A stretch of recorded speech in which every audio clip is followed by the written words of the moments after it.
আমরা প্রায় সময় দেখি যে অন্যদের দোয়া কবুল হচ্ছে, তাদেরকে নিয়ামত দান করা হচ্ছে, আর আমাদের দোয়ার একটা জবাব পর্যন্ত আসছে না।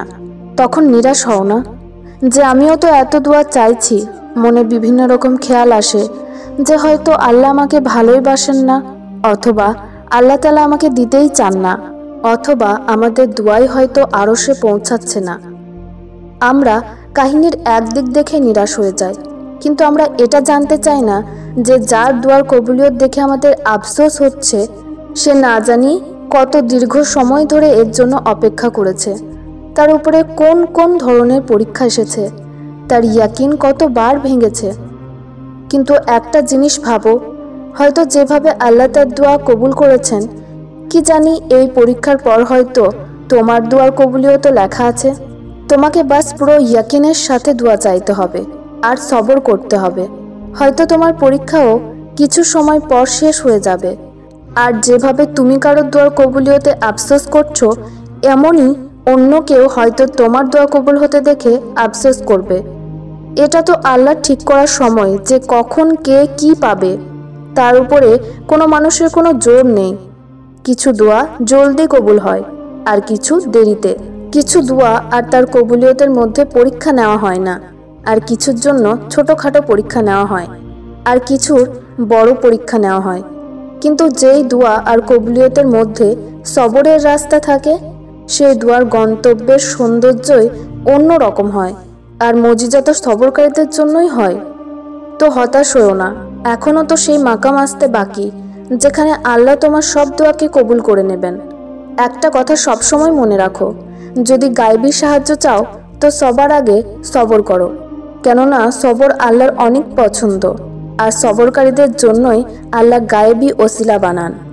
কারণ অপেক্ষা, সবর আর তাওয়াক্কুলের জন্যই মজিজা হয়, আর এটাই মজিজা এবং গায়েবী সাহায্যর সব থেকে উত্তম চাবি। যেমন সূরা ইনামে আল্লাহ তাআলা বলেছেন, যদি আল্লাহ তোমাকে কোনো কষ্টে নিপতিত করতে চান তাহলে সেটাকে কেউ দূর করতে পারবে না, আর যদি আল্লাহ তোমাকে কোনো কল্যাণ দিতে চান তো কেউ তাকে আটকাতে পারবে না, আর তিনি সবকিছু করতে সক্ষম। এক আল্লাহ আছেন যার উপরে ভরসা করলে অন্ধকারেও রাস্তা বের হয়ে যায়। কখনো কখনো যদি কোনো দোয়া কবুল হচ্ছে না তো সেই দোয়ার মুকদ্দারকে আল্লাহর উপরে ছেড়ে দেওয়া উচিত, কেননা তিনিই ভালো জানেন আমাদের জন্য কি ভালো আর কি খারাপ। জায়নামাজের যেই অশ্রু আমরা ঝরাই সেটা আমাদের মনের বাগিচাকে পানি দেয়। যখন তুমি কোনো নেক কাজ করার নিয়ত করো কিন্তু কোনো কারণবশত সেটা করতে পারো না, তবুও তোমার ভালো কাজ করার খেয়ালের জন্য নেকি লেখা হয়। কিন্তু যখন তুমি কোনো গুনাহ করার খেয়াল করো, তখন যতক্ষণ না তুমি সেই গুনাহটা করছো ততক্ষণ তার পাপ লেখা হয় না। আমাদের রব আমাদের কতই না ভালোবাসেন। আল্লাহ যখন কারো সাহায্য করতে চান তো অজানাভাবে কোনো উপায় বানিয়ে দেন, আর না হওয়াকে হইয়ে দেন। যখনই চাইবে আল্লাহর কাছে চাইবে, কারণ বাদশাদেরকেও আল্লাহ দান করেন। শায়েখ মাইউদ্দিন আব্দুল কাদের জিলানী বলেছেন, আল্লাহর ভয়কে লাজিম করো। আল্লাহকে ছাড়া কাউকে ভয় করবে না, আর না তার কাছে ছাড়া কারো কাছে আশা রাখো। সমস্ত হাজাত আল্লাহর কাছে সঁপে দাও, আর তাকে ছাড়া কারোর উপর ভরসা করো না। যেটা চাও তার কাছেই চাও, তাকে ছাড়া কারোর সাহায্যের আশা করো না। আল্লাহ অনেক ইজ্জত ও জালালওয়ালা। তৌহিদকে শক্ত করে ধরো, তৌহিদকে অবশ্যই ধরো। দেখবে আল্লাহ তোমাকে এমন সাহায্য করবেন যে তুমি নিজেও অবাক হয়ে যাবে। তিনি প্রতিটি অসম্ভবকে সম্ভব করতে সক্ষম। তুমি নেক নিয়তে চেয়ে তো দেখো, অর্ধেকের থেকে বেশি কাজ তো তখনই হয়ে যায় যখন তুমি বলো, ইয়া আল্লাহ সাহায্য করো। আল্লাহ তার বান্দাকে পরীক্ষায় ফেলার আগেই পরীক্ষায় উত্তীর্ণ হবার ওয়াসিলা বানিয়ে দেন। মানুষ ততক্ষণ গায়েবী সাহায্য হাসিল করতে পারবে না যতক্ষণ না তার মনে অন্যের হেদায়েতের ইচ্ছে না থাকবে। যারা সব সময় ইস্তেগফার করে আল্লাহ তাদের সমস্ত পেরেশানি থেকে পরিত্রাণের পথ বের করে দেবেন। জীবনে পেরেশানি তো আসে যায় এবং ভবিষ্যতেও আসবে যাবে, শুধু তুমি আল্লাহ থেকে নিরাশ হও না। যখন তকদিরের উপরে অভিযোগ হবে তখন এটা মনে রাখবে যে এটা শয়তানের প্রথম চাল। এরপর শয়তান তোমাকে হতাশ এবং অন্ধকারের গভীরে নিয়ে যাবে। এই জন্য ভাগ্যের প্রতি অভিযোগ না করে দোয়া করো, কারণ দোয়া ভাগ্যের পরিবর্তন ঘটাতে পারে এবং আশার আঁচল কখনো ছাড়বে না। আল্লাহর জাতের উপর পূর্ণ ইয়াকিন রাখবে। তিনি চাইলে সব করতে পারেন।